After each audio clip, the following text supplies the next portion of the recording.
Good morning, student. I am Deepak Soni. I am your science teacher.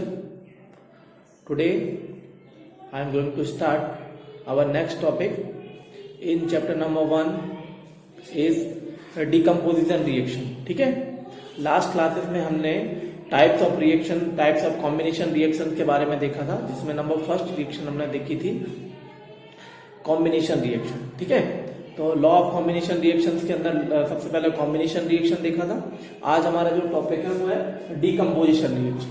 अब ये decomposition reaction क्या होती है? तो डीकम्पोजिशन रिएक्शंस वो रिएक्शंस होती हैं जिसमें कि हम लोग क्या करते हैं, एक single reactant converted into two और मोर प्रोडक्ट. मीन्स अगर कोई सिंगल रिएक्टेंट है तो वो किस में कन्वर्ट हो जाता है, ब्रेक इनटू टू और मोर सब्सटेंस में कन्वर्ट हो जाता है, या टू और मोर प्रोडक्ट में कन्वर्ट हो जाता है. इस रिएक्शन को हम लोग क्या बोल देते हैं, डीकम्पोजिशन रिएक्शन बोल सकते हैं. ठीक है, तो डीकम्पोजिशन का मतलब ही है break the larger molecule into simple molecule. ठीक है, मतलब कोई लार्जर मॉलिक्यूल का सब्सटेंस है वो किस में कन्वर्ट हो जाता है, कन्वर्टेड इनटू सिंगल मॉलिक्यूल में कन्वर्ट हो जाता है. ठीक है, तो have you notice that the green colour of ferrous sulphate crystal has been change. Mean हम लोग अगर यहाँ पे बात करें, हमने देखा जैसे कि ये फॉर्मूला है किसका, फेरस सल्फेट का.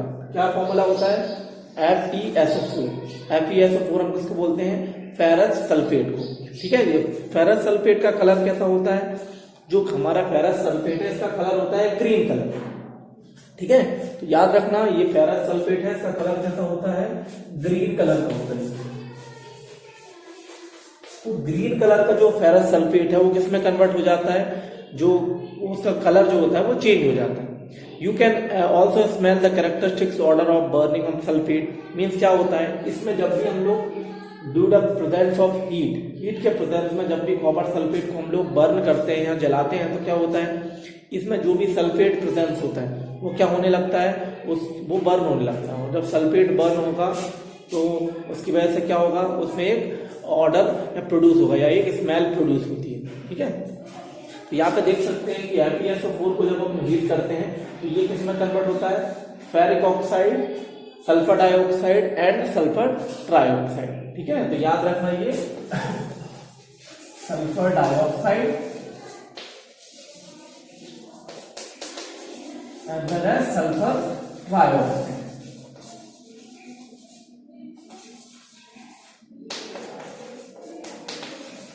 ठीक है, सल्फर डाइऑक्साइड और सल्फर ट्राइऑक्साइड में ये कन्वर्ट हो जाती है. फिर आगे फर्दर बात करते हैं. In this reaction you can observe that single reaction break down to give single product. Means हमारे जो सिंगल रिएक्टेंट है वो किसमें कन्वर्ट हो जाते हैं, सिंपल प्रोडक्ट में कन्वर्ट हो जाते हैं, या फिर एक सिंगल रिएक्टेंट टू और मोर प्रोडक्ट में कन्वर्ट हो जाते हैं.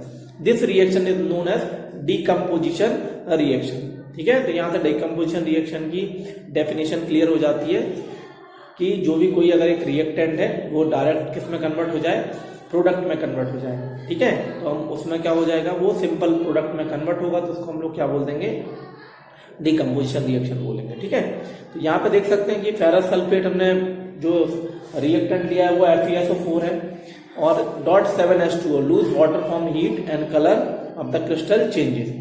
तो कलर जो भी फेरस सल्फेट है उसका जो भी क्रिस्टल होता है उसका कलर क्या हो जाता है, चेंज हो जाता है. किस टाइम में कलर चेंज हो जाता है, तो जब भी हम उसको हीट कर देते हैं तो हीट करने से उसके अंदर जो भी मॉइस्चर प्रेजेंस होता है वो रिमूव हो जाता है. मॉइस्चर रिमूव होने से उसका जो क्रिस्टल है उसका कलर चेंज हो जाता है. ठीक है, फिर it decompose to ferric oxide. ये किस में कन्वर्ट हो जाता है, तो जो फेरस सल्फेट है वो हमारा ferric oxide as well as sulphur dioxide as well as as well as sulphur trioxide, तो इसमें कन्वर्ट हो जाता है. अब decomposition of calcium carbonate into calcium oxide and carbon dioxide. यहाँ पे देख सकते हैं कि जो कैल्शियम कार्बोनेट होता है इसका अनदर नेम क्या होता है, कैल्शियम कार्बोनेट का नेम लाइम स्टोन. तो लाइम स्टोन बोलते हैं हम लोग कैल्शियम कार्बोनेट को.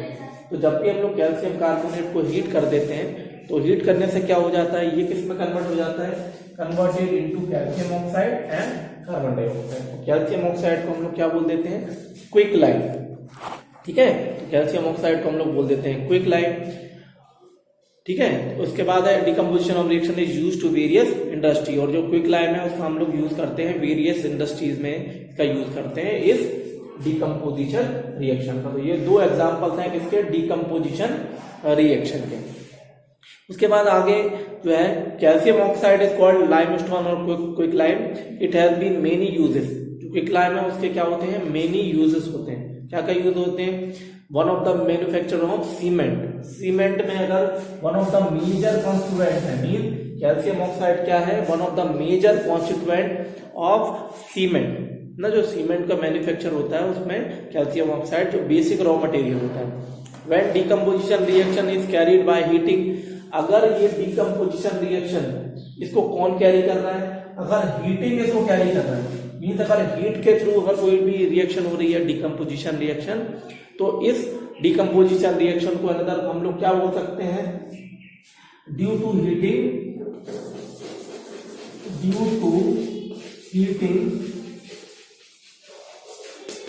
डिकम्पोजिशन रिएक्शन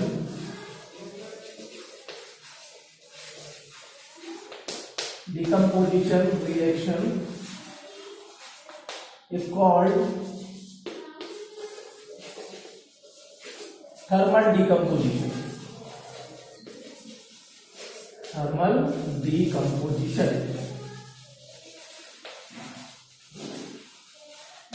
ठीक है।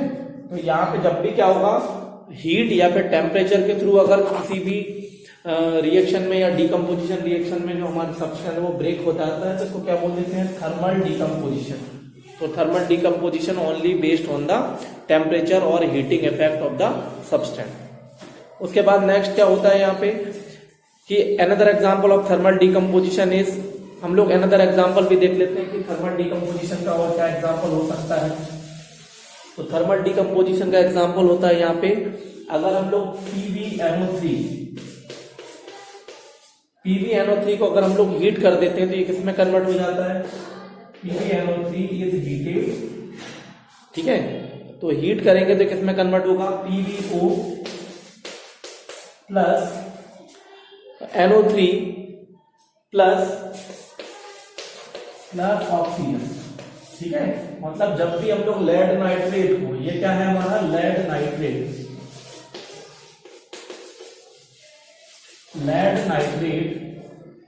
Converted into lead oxide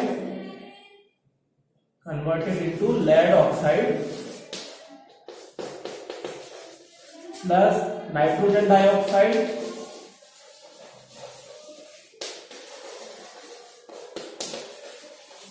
plus oxygen. ठीक है, तो जब भी हम लोग देखते हैं कि हमने लेड नाइट्रेट को हीट कर दिया, तो लेड नाइट्रेट को जब भी हीट करेंगे तो ये लेड ऑक्साइड और नाइट्रोजन डाइऑक्साइड में ये कन्वर्ट हो जाता है। ठीक है, तो ध्यान रखना कि थर्मल डिकम्पोजिशन मीन जब भी हीट के थ्रू कोई भी रिएक्टेंट अगर उसके 2 और मोर प्रोडक्ट में या 2 और मोर सब्सटेंस में डिसोसिएट हो जाता है, जिसको हम लोग डिकम्पोजिशन रिएक्शन बोलते हैं। ठीक है, तो यहां तक हम देख सकते हैं कि ये डिकम्पोजिशन रिएक्शन के एग्जाम्पल होते हैं। और भी एक अनदर एग्जाम्पल देख सकते हैं हम लोग डिकम्पोजिशन रिएक्शन का। क्या होता है डिकम्पोजिशन रिएक्शन का एग्जाम्पल, अगर बोल देते हैं कि अगर सिल्वर क्लोराइड ग्रे इन सनलाइट, जो सिल्वर क्लोराइड होता है उसका जो कलर होता है वो कैसा होता है, ग्रे कलर होता है in sunlight. This is due to decomposition of silver chloride into and silver into chlorine. ठीक है, तो जो सिल्वर क्लोराइड है मींस AgCl, तो क्या बोलते हैं सिल्वर क्लोराइड।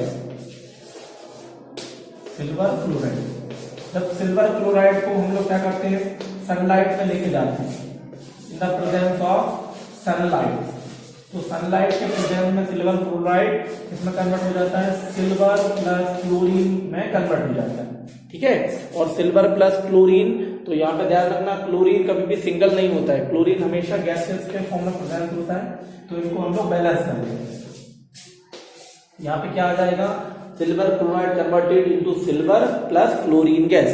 ठीक है, और ये किसके प्रेजेंस में हो रहा है, in the presence of sunlight के प्रेजेंस में जब भी सिल्वर हमारा सिल्वर क्लोराइड में कन्वर्ट हो जाएगा तो इसको हम लोग बोल सकते हैं। ठीक है, और क्या होता है, समटाइम्स क्या होता है जैसे BaSO4 है वो formed by reaction of SO4 and Ba2 plus, sometime क्या होता है Ba और SO4 रिएक्ट कर जाते हैं तो क्या बन जाता है BaSO4 का फॉर्मेशन हो जाता है।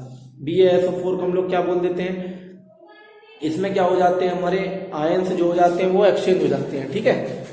और यहाँ पे भी इसी तरीके से क्या होता है, जैसे सिल्वर ब्रोमाइड ले लेते हैं EgPr react in the presence of sunlight, ठीक है। सनलाइट के प्रेजेंस में 2Ag प्लस Br में कन्वर्ट हो जाएगा, ठीक है। तो ये हमारी इस टाइप के रिएक्शन को हम लोग क्या बोल देते हैं, यहाँ पे थर्मल डिकम्पोजिशन रिएक्शन बोल देते हैं। और इसका यूज कहाँ पे करते हैं, ये सिल्वर ब्रोमाइड का हम लोग यूज करते हैं for the purpose of photography, तो फोटोग्राफी में इसका हम लोग यूज करते हैं, ठीक है। तो आज की क्लास में हमने देखा कि डिकम्पोजिशन रिएक्शन क्या होती है, थर्मल डिकम्पोजिशन रिएक्शन क्या होती है, ठीक है। और इनके वेरियस एग्जाम्पल हमने इस टॉपिक में देखे, ठीक है। नेक्स्ट क्लास में जब हम कनेक्ट होंगे तो हम लोग डिस्प्लेसमेंट रिएक्शन के बारे में देखेंगे और डबल डिस्प्लेसमेंट रिएक्शन के बारे में देखेंगे, ठीक है student. So that is sufficient for today's class and we will meet in our next class with next topic. So thank you so much.